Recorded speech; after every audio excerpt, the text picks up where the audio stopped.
Hello students, I hope that you all are very well.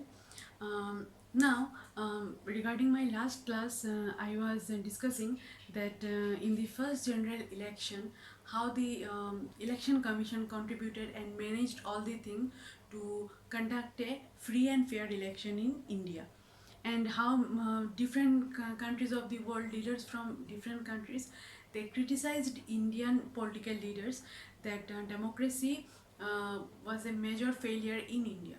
But India somehow managed this situation in a very good way, and first election was conducted in 1952, and Congress won the election. Now, today I am going to discuss that Congress dominance in elections. Dominance in elections, or we can say first three general elections. Now, one by one, I will discuss it. In the first general election,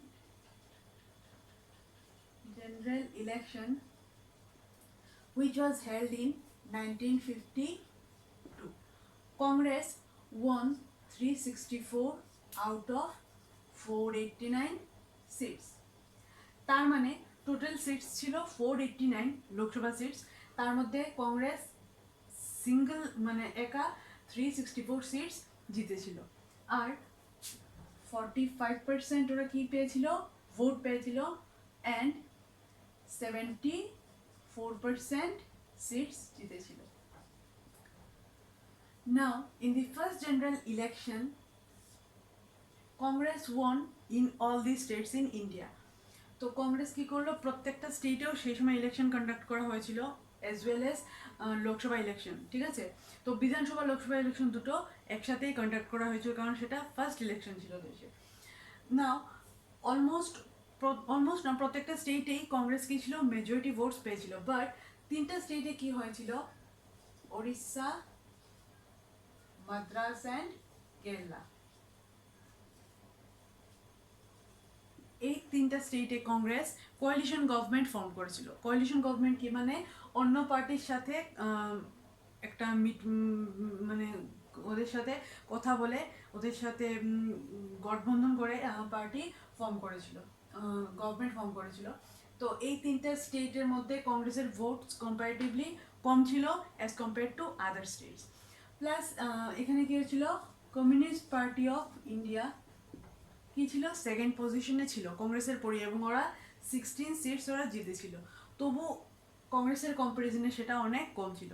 but first ইলেকশনের রেজাল্টের পর কি হলো, কেউ এত বেশি shocked হয়নি, কারণ ইন্ডিয়ানসরা কি এটাই এক্সপেক্ট করেছিল। কারণ 1885-এ কংগ্রেস ফর্ম হয়েছিল, এবং তারপর থেকে কন্টিনিউয়াসলি ইন্ডিয়ান ফ্রিডম মুভমেন্ট, ইন্ডিয়ার প্রত্যেকটা প্রবলেমে কংগ্রেসের অনেক ইম্পর্ট্যান্ট রোল ছিল, যার জন্য কংগ্রেসের সেই উইন যেটা কংগ্রেস জিতেছিল সেটাকে কেউ শক করেনি, সবাই সেটা এক্সপেক্ট করেছিল আগের থেকেই যে কংগ্রেসই জিতবে, এবং সেটা পপুলার সাপোর্টেই হয়েছিল। নাও in the second and third general election, তো সেকেন্ড অ্যান্ড থার্ডটা কবে হয়েছিল, 1957-এ সেকেন্ড ইলেকশন হয়েছিল, অ্যান্ড 1962-তে থার্ড জেনারেল ইলেকশন হয়েছিল। তো 1957-এ আবার কি হলো, কংগ্রেস 45% ভোট পেল, অ্যান্ড 74% সিটস ওরা জিতে নিল, ঠিক আছে। And in the third general election, Congress got 44% of votes and won 73% of seats. Now, second and third election কি হলো, কংগ্রেস গভর্নমেন্ট ফর্ম করলো, both in national level and in state level. But second ইলেকশনে একটু problem হয়ে গেল কংগ্রেসের সাথে, কারণ কমিউনিস্ট পার্টি অফ ইন্ডিয়া কি করলো, কেরালাতে গভর্নমেন্ট ফর্ম করলো। অর্থাৎ কেরালাতে কমিউনিস্ট পার্টি অন্য পার্টির সাথে মিল করে গভর্নমেন্ট ফর্ম করলো, এবং কেরালা ছাড়া অন্য প্রত্যেকটা স্টেটে গভর্নমেন্ট কংগ্রেস গভর্নমেন্ট ফর্ম করতে পারলো। আর কংগ্রেস কি করলো, ন্যাশনাল লেভেলেও ফাইনালি গভর্নমেন্ট ফর্ম করলো। তো অল ওভার এটা দেখলে কি বোঝা যায়, with first election in the second and third general elections also Congress one majority of votes and finally form the government. Now why these things happened in Indian politics. ফার্স্টে জিতেছিল ঠিক আছে, পপুলার সাপোর্ট বা জাস্ট আফটার ফ্রিডম স্ট্রাগল তেমন strong political party ছিল না সেই সময়, but second and third general election মানে কনজিকিউটিভলি কেন তিনটা ইলেকশন কংগ্রেস জিতলো। So this happened because of the first past the post system. First past the post system. Now what is first past the post system? A system e ki hoy, what happened in this system, that any political party, suppose A is a political party and B is another political party. Now if A wants majority of votes,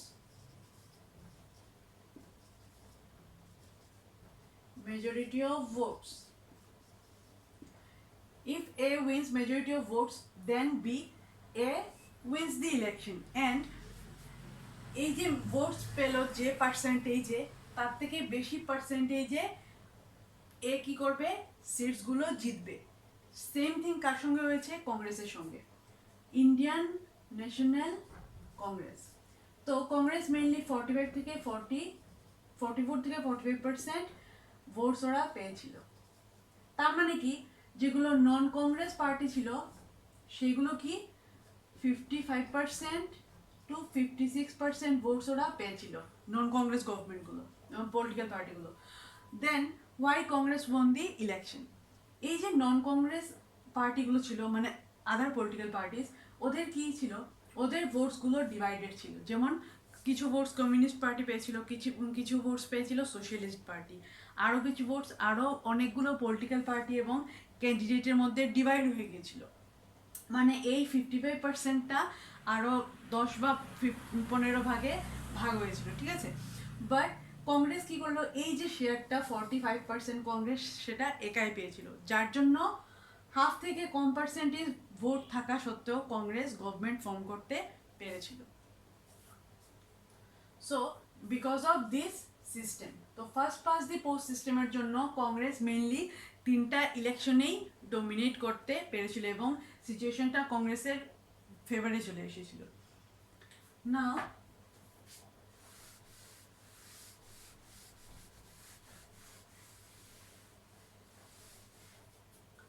next হলো nature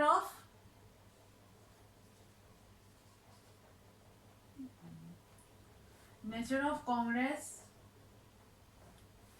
dominance in election. তো এই যে Congress dominate করেছিল সেটার নেচারটা কি, সেটা এখন আমি ডিসকাস করব। না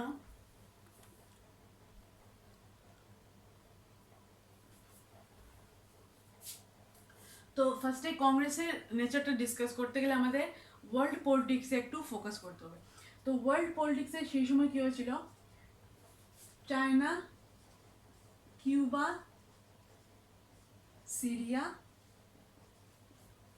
দেন Mexico, Egypt and many other countries. এই কান্ট্রিগুলোতে কি ছিল, ওয়ান পার্টি ডমিনেন্ট সিস্টেম ছিল। কংগ্রেস যে তিনটে ইলেকশনে ডমিনেট করেছিল সেই সময় ইন্ডিয়াকে কি মানে ওই যে আমাদের চ্যাপ্টারের নামটা কি, এরা অফ ওয়ান পার্টি ডমিনেন্স, মানে কি একটা পলিটিক্যাল পার্টি এন্টায়ার পলিটিক্সকে কন্ট্রোল করছে। তো যখন China, Cuba, Syria, Mexico and Egypt এই কান্ট্রিগুলোতেও কি ছিল, ওয়ান পার্টি ডমিনেন্ট সিস্টেম ছিল।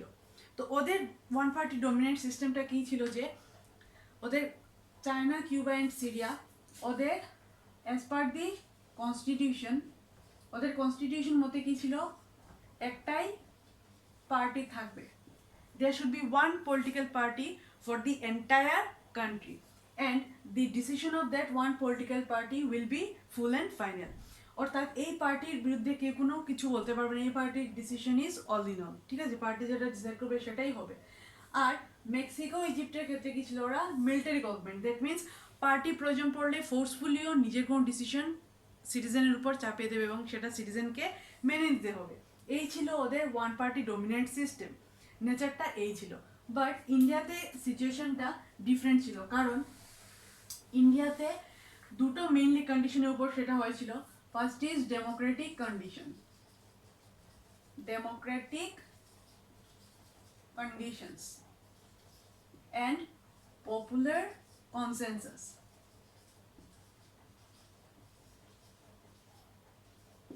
তো নেচারটা কি ছিল আমরা বলতে পারি, সেটা ডেমোক্রেটিক কন্ডিশনে হয়েছিল অ্যান্ড পপুলার কনসেনসাস সেটা পেয়েছিল।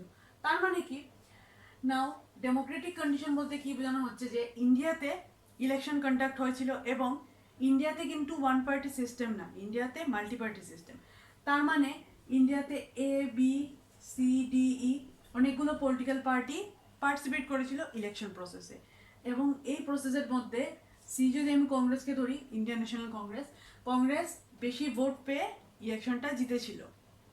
তার মানে কি, ইলেকশনের রেজাল্টের বেসিসেই কংগ্রেস জিতেছিল, কংগ্রেস কোনো ফোর্স ইউজ করেনি। দেন নাম্বার 2 ইজ পপুলার কনসেনসাস, মানে কি কংগ্রেস প্রত্যেক মানুষের সাপোর্ট পেয়েছিল এবং ভোট মেজরিটি ভোট পেয়েছিল, মানে কি মেজরিটি পিপল কংগ্রেসকে সাপোর্ট করেছিল। তার মানে কংগ্রেস ফোর্সও করেনি এবং আমাদের কনস্টিটিউশন থেকে কোনো স্পেশাল বেনিফিটও পায়নি, অর্থাৎ কমপ্লিটলি কংগ্রেস কি নিজের ক্যাপাবিলিটির উপরে ইলেকশনটা জিতেছিল। তো ইন্ডিয়াতে কি ছিল, ইন্ডিয়ার যে সিস্টেম ছিল নেচার অফ ডমিনেন্স সেটা অন্য কান্ট্রির থেকে ডিফারেন্ট ছিল, এবং সেটা কিসের জন্য হয়েছিল, number 1 contribution in the freedom struggle, contribution to freedom movement, এটা একটা ইম্পর্টেন্ট পয়েন্ট, খুব বেশি ইম্পর্টেন্ট পয়েন্ট। আমরা জানি যে 1885-এ কংগ্রেস ফর্ম হয়েছিল অ্যান্ড 1947-এ কি হয়েছিল, ইন্ডিয়া ইন্ডিপেন্ডেন্ট হয়েছিল অ্যান্ড 1952-তে ফার্স্ট জেনারেল ইলেকশন হয়েছিল।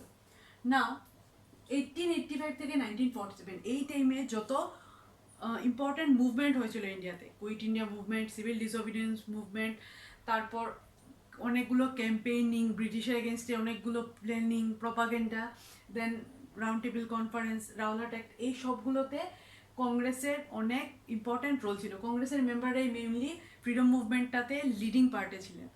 তো অবভিয়াসলি মানুষের বিশ্বাসটা কংগ্রেস পেয়েছিল। 1947-এ কি হলো, ইন্ডিয়া ইন্ডিপেন্ডেন্ট হয়ে গেল and after that Congress it was obvious that Congress will win the election. So 1950-এ যখন ফার্স্ট ইলেকশনটা হলো তখন সেটা কোনো কোয়েশ্চেন ডাউট ছিল না, কারণ সবাই জানতো যে কংগ্রেসই ইলেকশনটা জিতবে এবং সবার ব্লাইন্ড সাপোর্ট কংগ্রেস পেয়েছিল। কারণ এই যে 70-80 ইয়ার্স অফ যে টাইম ছিল 1885 থেকে, এই টাইমে কংগ্রেস ইন্ডিয়ার জন্য অনেক কিছু ইন্ডিয়ান সোসাইটির জন্য করেছিল, এবং সেটার রিওয়ার্ড হিসাবেই মানুষরা কী করলো, ব্লাইন্ডলি কংগ্রেসকে সাপোর্ট করলো, বিলিভ করলো। Now oldest political party, yes, maximum political party 1947-এর জাস্ট আগে বা 1947-এর জাস্ট পরে, that means most of the political parties were formed just before the independence or just after the independence.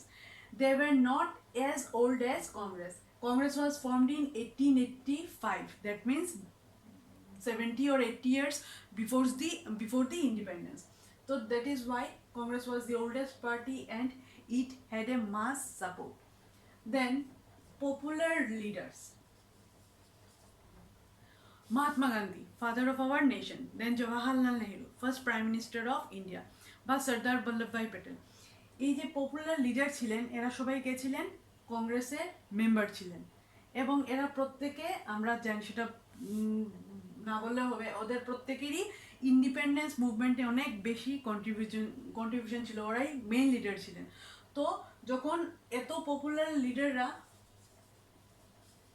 ইলেকশনের জন্য ক্যাম্পেইন করছিলেন, তার মানে সেটা অবভিয়াস ছিল কংগ্রেসের জন্য জিতে যাওয়া, কারণ অন্য পলিটিক্যাল পার্টিতে এত পপুলার লিডার ছিলেন না, বা অন্য পলিটিক্যাল পার্টি অ্যাকচুয়ালি ইন্ডিপেন্ডেন্সে এত বেশি কন্ট্রিবিউশন করেনি। যারা 1947-এর পরে ফর্ম হয়েছিল ওরা তো কোনো কন্ট্রিবিউশন হয়তো করেনি, এত বেশি করেনি হয়তো। দ্যাট ইজ ওয়াই কংগ্রেসের কন্ট্রিবিউশনটা অনেক বেশি ইম্পর্টেন্ট ছিল এবং সেই জন্য কংগ্রেস জিতে গিয়েছিল। দেন ওয়েল অর্গানাইজড পার্টি, যেহেতু কংগ্রেস ওল্ডেস্ট পার্টি ছিল, কংগ্রেসের অনেক প্ল্যানিং আগের থেকেই ছিল, ওরা সুন্দরভাবে সব কিছু অর্গানাইজ সিস্টেম ছিল, ওদের পার্টির মধ্যে আরও কিছু সাব পার্টিও ছিল। তো এইসব জিনিস খুব বেশি ওয়েল অর্গানাইজড ওয়েতে কংগ্রেস করেছিল। ক্যাম্পেইনিং, তারপর ইলেকশন প্রসেসে ওদের প্রোপাগেন্ডা, এই প্যাম্পলেট ডিস্ট্রিবিউট করা, এইসব জিনিস ওরা অনেক ওয়েল অর্গানাইজড ম্যানারে করেছিল as compare to other political parties, যার জন্য কংগ্রেসের জন্য অনেক বেশি সিস্টেমেটিক বা ওদের জন্য এটা ইজি ছিল ইলেকশনটাকে ডোমিনেট করা বা পলিটিক্যাল সিচুয়েশনটাকে নিজের ফেভারে আনা। Then umbrella organisation. Now what is umbrella organization? In your textbook, things were written in, these things were written in sentence form. You can use bullet points or sentence form, whatever you wish. Now this is the umbrella organization. Now umbrella organization, what does it mean? That just like a umbrella, Congress protected the Indian people from the exploitation of British and contributed to the freedom struggle. During this long period of time, 1885 to 1947, Congress connected with each and every sections of society. Different people from different religious group, linguistic group, caste group, they participated in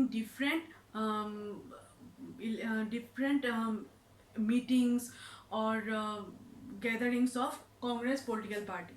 So it got the majority support, and people from each and every corner of India, they supported Congress. That is why it was easy for Congress to dominate the election. Last point is grassroots level politics. That means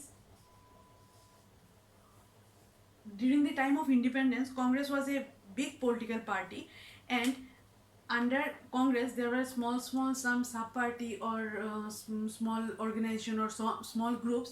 So in every state, in every district, in every village, Congress had its members. Okay, that is why it can connected easily with the common people than other political parties.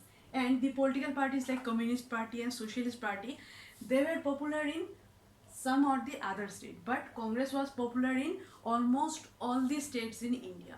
So these were mainly the reasons that helped in the dominance of Congress in the Indian politics.